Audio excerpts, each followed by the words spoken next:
whoa, that guy shouldn't have said that on the radio. You know, it really depends. I'm so glad all of you guys have stuck around so long. I would tell another joke right now, but this next guy, he'd be better at it than I would be. You're in for a real treat. This guy is a comedy veteran. I can't get enough of him, and we're so fortunate to have him here tonight. I want everyone to make some noise for Freeway Farrell. Who the fuck was he talking about? How you guys doing tonight? Yeah, I don't really care.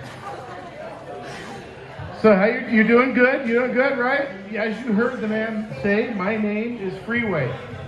That is my honest to God real name, which means my parents were hippies or drug addicts.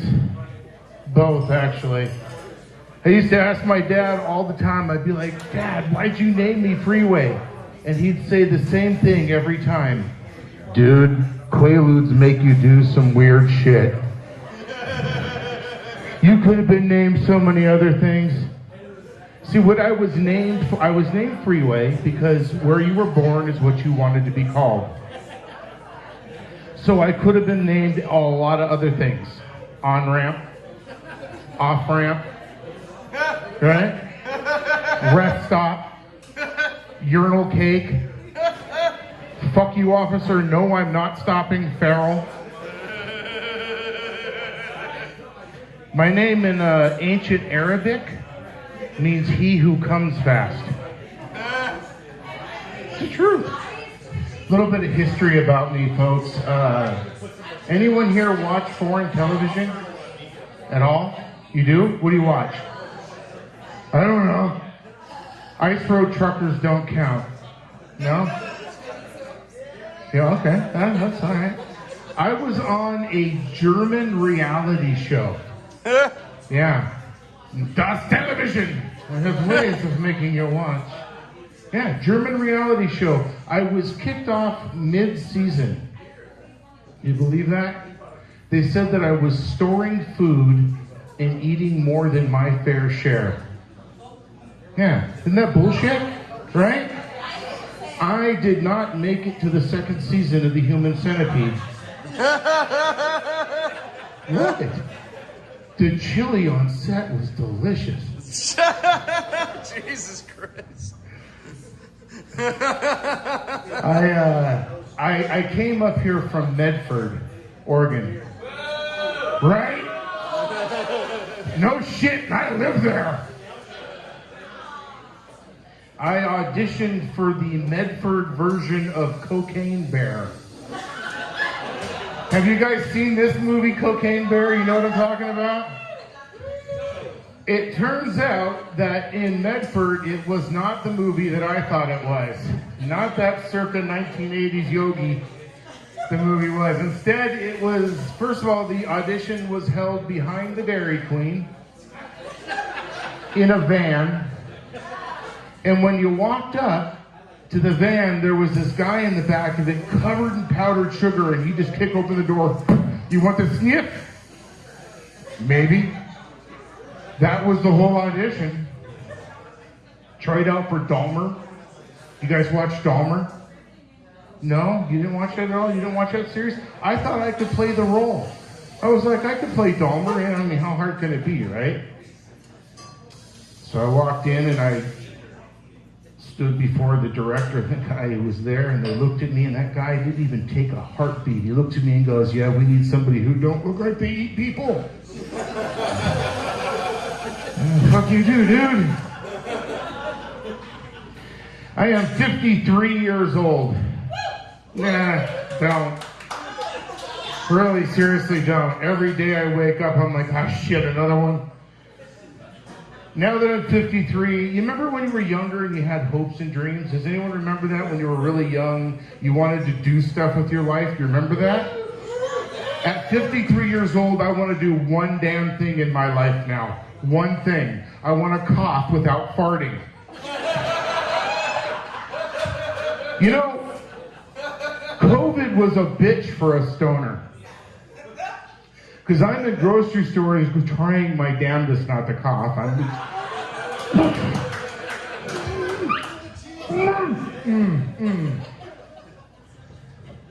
hated it. Now that I'm older, I tell you, things are changing. Ladies having sex with me now is like wrestling an oily beach ball. There's a lot of squeaking and losing control. Colors everywhere.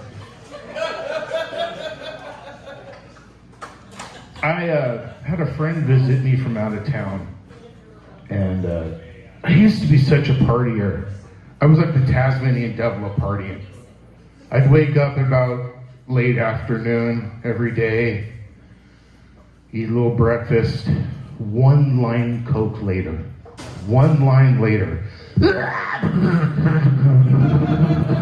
Ooh, more booze, more drugs. Ooh, more drugs, more booze. Hello, officer. How are you doing this evening?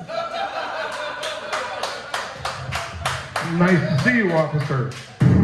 Pretty ladies. So me and this friend, he comes to visit, and we went out partying. And the next morning, he's sleeping on the couch, and I come out, I'm getting dressed, and I come out of my room, and my buddy is standing right in the hallway in front of my door, and he's like, "You brought somebody home last night, huh?" "Who's in there?" I'm like, "What? I was alone, man. There's no one in there." And he's like, "I heard it. Who's in there? Come on, there's someone in there with you." I'm like, "There's no one in my room." And then it dawned on me. The sound of me getting dressed sounds like I'm getting some. Because I'm in there going, "Oh yeah, that's, no, too tight. Too tight. I can make this fit. I can make this fit." I ripped it.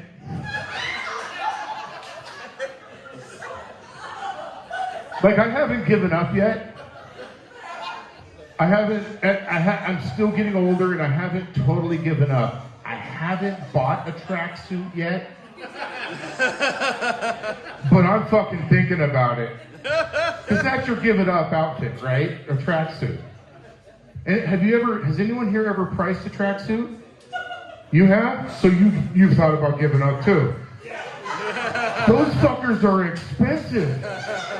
They want like 90 to I saw a tracksuit for $2,000.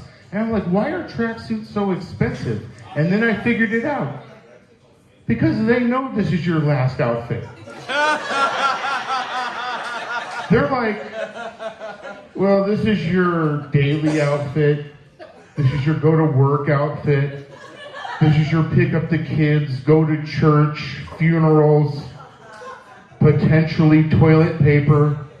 This is your everyday outfit. And they're like, charge this fucker whatever. He's never going to change.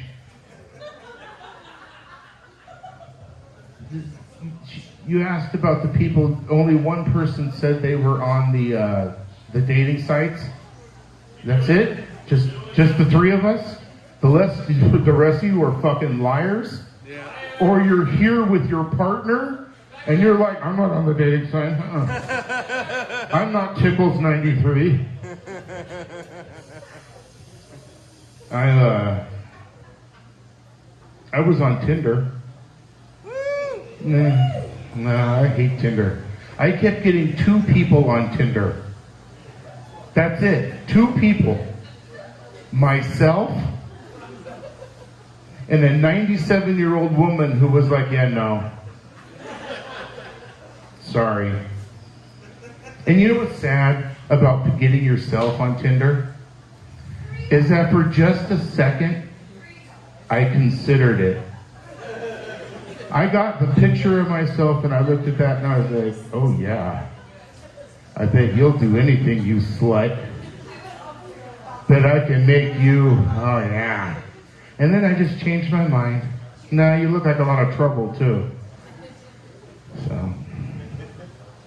I did meet a girl on one of the dating sites. I got real excited. I went to her house. She was like, come over, grab some stuff. I grabbed a few things. I went over to her house. I got there and she was in the shower. So I went in, kicked off my shoes, sat on the couch, chilled out for a while. Man, she freaked out when she got out of the shower. She's like, oh my God, what are you doing in my house? I'm like, Jesus, I got my shoes on and I left the DoorDash and just took the fuck off.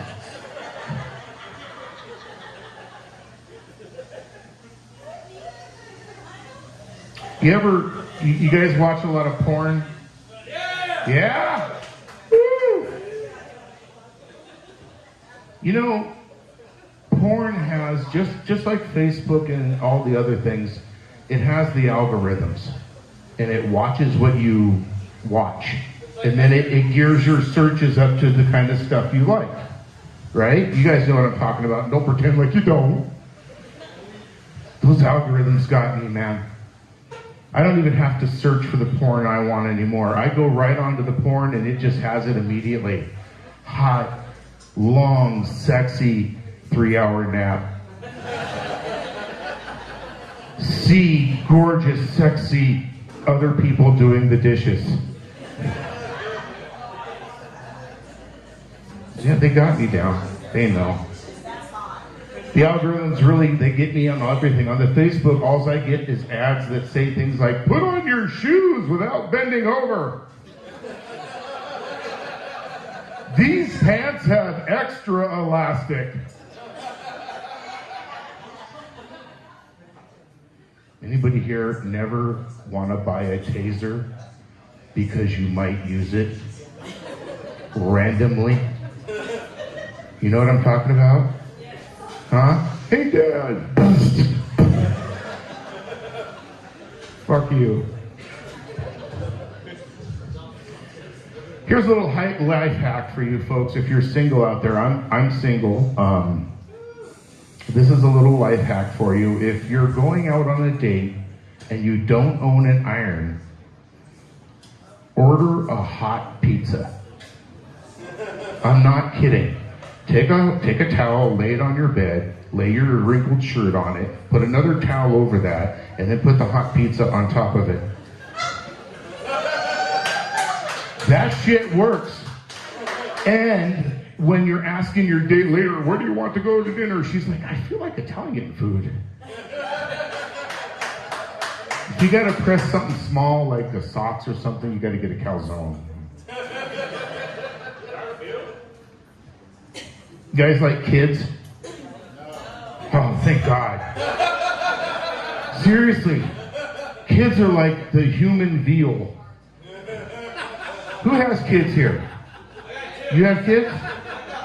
Okay, I'm going to ask you some questions. I want to run some stuff by you real quick. We're going to talk about your children.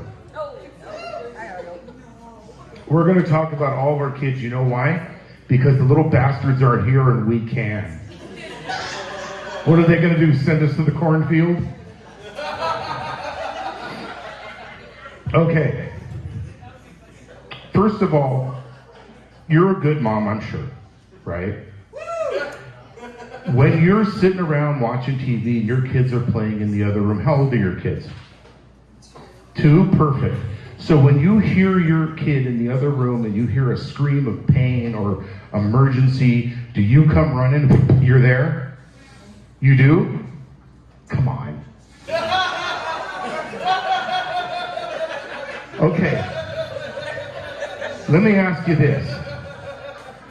When you're on your way into the room to see what's wrong, do you think the same thing as me?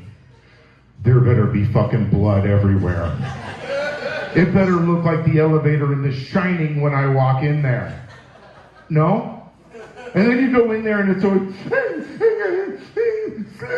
and you don't think to yourself, I gotta bite that fucking finger off and show you what pain is. No? Not at all? I must be a bad dad. You ever teach your kids to play dodge car? No? It's an easy game. They're not a little young, but find a busy street. If you dodge the car, you win. No? All right, no.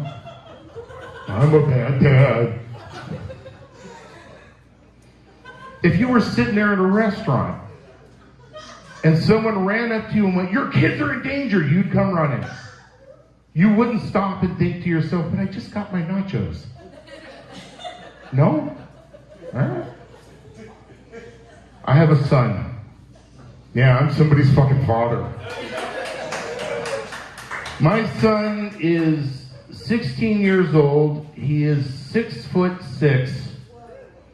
Yeah, since he was 9. He is huge. 172 pounds, and he tested as a genius. And I hate to use the word genius because he is the smartest idiot I've ever met in my life. And he screws with me. I'll tell people, yeah, my son's a genius. And he'll stand behind me going, yeah, I'm a genius. Dad says underwear first, pants last. And it works. Oh, damn you, kid. He does. He has a crazy high IQ. I mean, it is scary high. We one time, as a comedian, we all have our little books that we write our jokes in, our little joke books. And mine was full, so I said to myself, time to go to the store and get a new book. So I grabbed the kid, we went to the store, I'm standing there looking at the little books, and next to me I hear my son say, so you're gonna buy yourself a book for your little dad jokes, huh? And I thought to myself, oh shit, okay, he's gonna start making fun of me, grab the kid, and get out of here. So I grab a book, grab the kid, we run up to the front counter, I drop the book on the counter, and I hear the kid next to me say, yeah, the big guy here will take the pink Care Bears. Should have paid attention to what book I grabbed, huh? So the book was $3. I had 2 on me, so I gave the lady the $2 and I said, son, I don't want to use a card, naturally, can I borrow $1? And my son turned around and pulled out a wad of money like this. I mean, and he got all, here's $1, dude. Where'd you get all that money? And he looks at me and goes, me and Grandma got something going on. Grandma had no idea about it. You want to know what the kid was really doing? He's not here, I'll fucking tell you. And we live too far away for you to call anybody about this one. He took 2 cell phones out in my name and was selling time on the internet to kids at school $1 a minute. And making bank. He got caught when one of the kids sent something to the office to get printed, and they figured it out. And when I said to my son, do you know what you did was wrong? He said, yeah, printing costs more. So I get up to the counter, I said, son, can I borrow $1? And he hands me the $1. And we pay for the thing, and we're walking out of the place. And as we're walking out, I'm like, son, thanks. I really super appreciate you lending me that $1.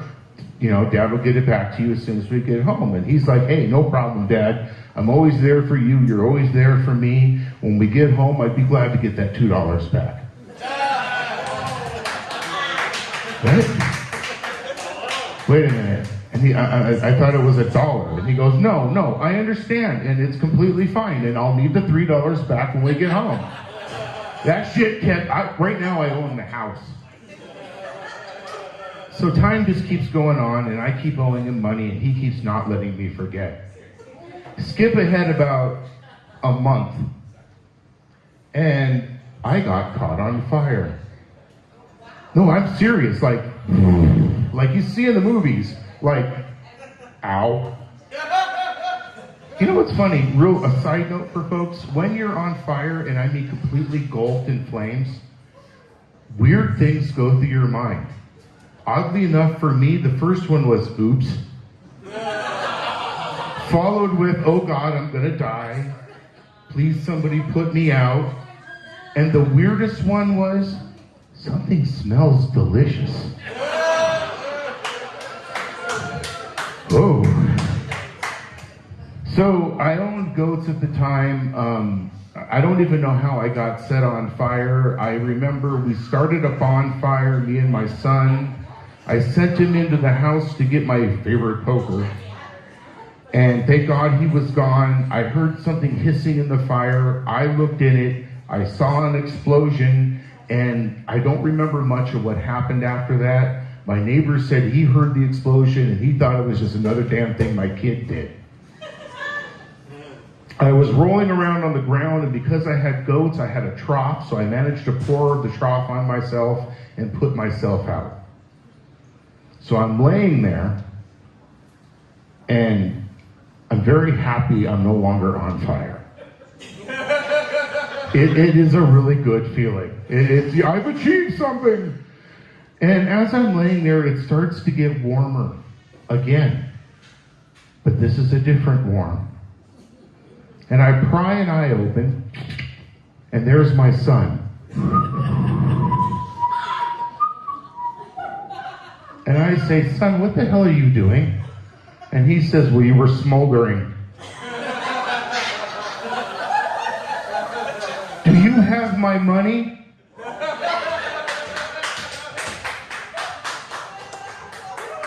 Yeah, right. For some reason, the next day, he was like, can you sign a release form, Dad? All right. So, to keep my son out of trouble, I get him into TV shows. I do this. I got him super into Breaking Bad. Fuck you, it kept him busy. And he got into that show. He looked, because all the chemistry behind it, he thought that was really neat. So he got super into Breaking Bad. One night I go to a show, and I come home, and my kitchen is destroyed. There's pots and pans everywhere. There's shit boiling.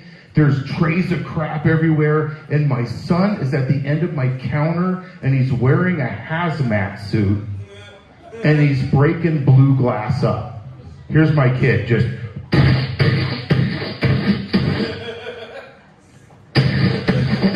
And I'm like, oh, Jesus Christ. No. Son, what did you do? My son. I made the meth from Breaking Bad. And I'm like, oh, God, no, God, we live in Medford. You can't do this. This is not a good thing. You gotta, oh, Jesus Christ, you can't do that. We're gonna go to jail. Do you remember how much money they made in that show? How much did you make? No, you can't do this. This is bad. And he's like, Dad, calm down. Dude, relax. The meth in Breaking Bad is rock candy. This is rock candy. I was going to take it to school and sell it to the diabetics because of how much money you owe me. He came in my room the other night, and I was laying in my bed, and he laid down next to me, and he put his head on my chest. And I said, what are you doing, son? And he said, oh, I'm listening to your heartbeat. Aw, isn't that nice? And some bonding time with your son. I said, son, what is my heart saying to you? And he looked me in the eyes and he said, save me?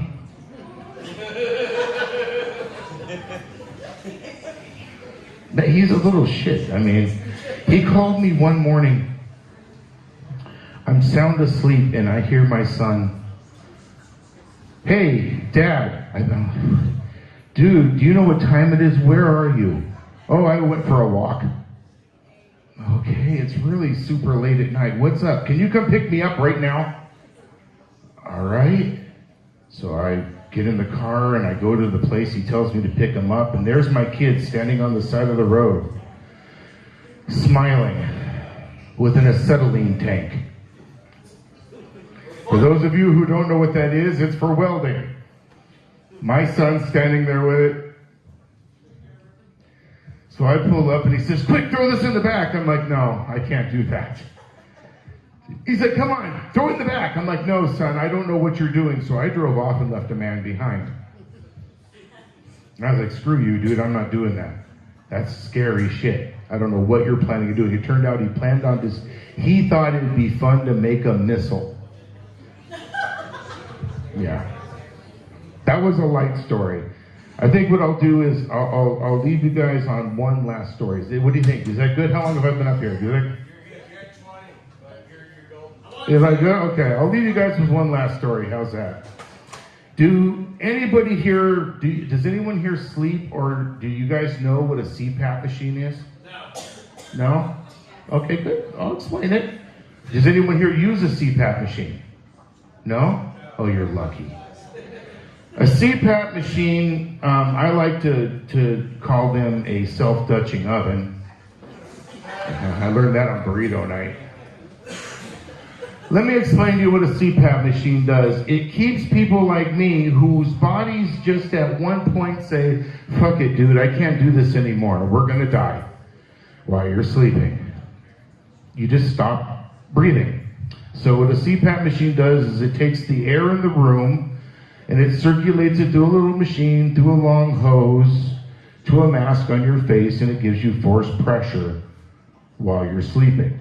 Everyone following me here? You got me? Right? You got it? All right, okay.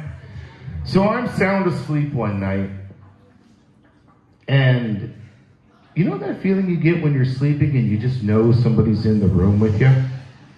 You know what I'm talking about? You're dead asleep, but you just know someone's there. My eyes pop open, and there's my son standing next to the bed. He's got his pants around his ankles. And he's got the devil's onion ring pressed against my CPAP machine. And I said, "Hi, son. How you doing?" "Oh, I'm doing good, Dad. How are you?" "Son, what are you doing?" "Oh, nothing." "Why are you doing that, son?" "You got my money." Thank you, ladies and gentlemen. I appreciated every one of you.